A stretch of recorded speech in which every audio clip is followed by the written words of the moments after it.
Hello दोस्तों, क्या आपको मालूम है दुनिया में 80% मिलियनर सेल्फ मिलियनर हैं, जबकि विरासत में सिर्फ 20% मिलियनर ऐसे हैं जिन्हें विरासत में दौलत मिली है। यानी आप कह सकते हैं कि गरीब से गरीब आदमी भी अमीर बन सकता है। बस गरीब और अमीर में पैसे की नहीं, नॉलेज की फ़र्क होती है। गरीब स्कूल जाता है, पढ़ता है, लिखता है और अमीरों के यहाँ नौकरी कर लेता है, जिससे उसे पैसा मिलता है और वो महीने भर उसे खर्च करता है, फिर काम करता है, फिर खर्च करता है। मगर क्या आपको मालूम है जो दुनिया में 80% मिलियनर हैं, उन्हें क्या मालूम हो गया कि वह एक गरीब आदमी से अमीर बन गए। वही नियम आज आपको मैं आपके साथ शेयर करूँगा। आपको बस इसे ध्यान से सुनना और समझना है।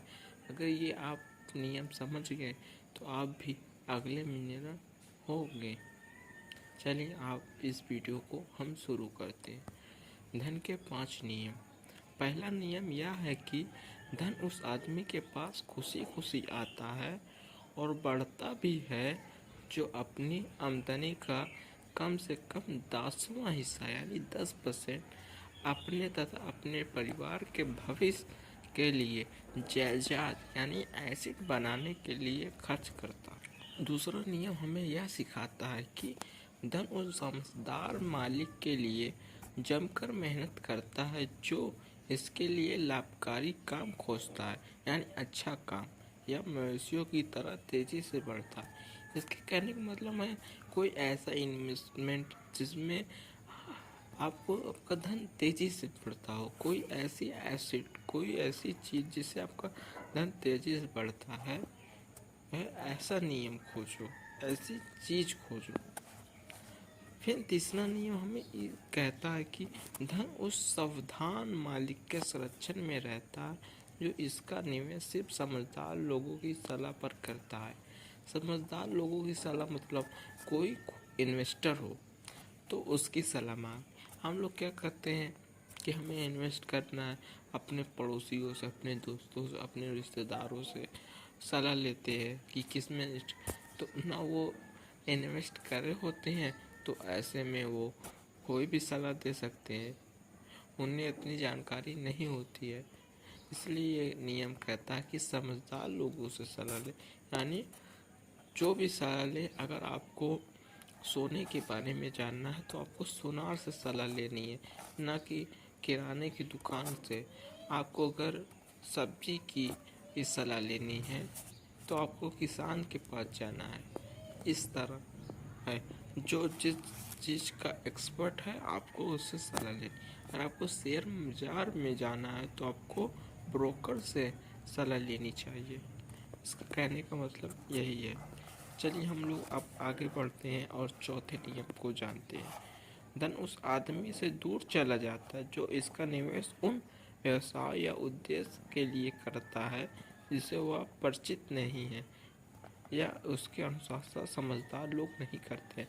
परिचित का मतलब है जैसे आप रिलायंस इंडस्ट्री से परिचित हैं, टाटा से परिचित हैं, मगर क्या आप ऐसी बहुत सी कंपनी है जिससे आप परिचित नहीं हैं तो आप उस पर इन्वेस्ट ना करें। आप उस फील्ड में कोई बिजनेस ना खोलें। जैसे आपको पेंट के बारे में मालूम है तो कार के बारे में मालूम है तो आप साबुन का बिजनेस ना खोलें।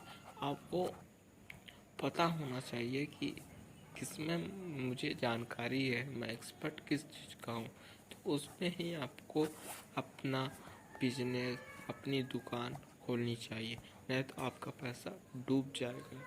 धन का 5वां नियम है, धन उस आदमी से दूर चला जाता है जो इसके माध्यम से असंभव आमदनी हासिल करना चाहता है। असंभव का मतलब है जैसे कि हमने 1 करोड़ लगाया और 21 दिन में पैसा डबल, ये वाला, ये असंभव है और इससे आपको पैसा डूब जाता है। यह तो चालबाज लोगों की रूहानी सलाह में को मान लेता है तब डूब जाता है। यह जो इसे अपनी अनुयायी और रूमी इच्छाओं में अधिक निवेश करता है।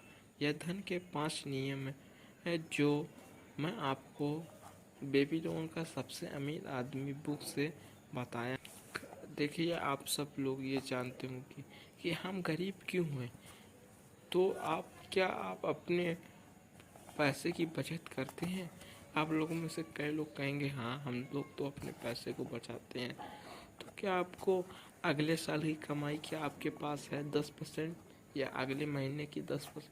उसे बचाएं, उसे इन्वेस्ट करें, उसे ऐसी जगह इन्वेस्ट करें जहाँ से अच्छा रिटर्न है, कि ना कि ऐसी जगह कि 21 दिन में पैसा डबल, या किसी ऐसे लालची सलाहकार की बात भी ना माने जो आपको गलत राय देते। आप उससे राय ले जो उस जगह का एक्सपर्ट हो। तो चलें ये नियम आपको कैसा लगा, हम मिलेंगे अपनी अगली वीडियो में। धन्यवाद। जय हिंद।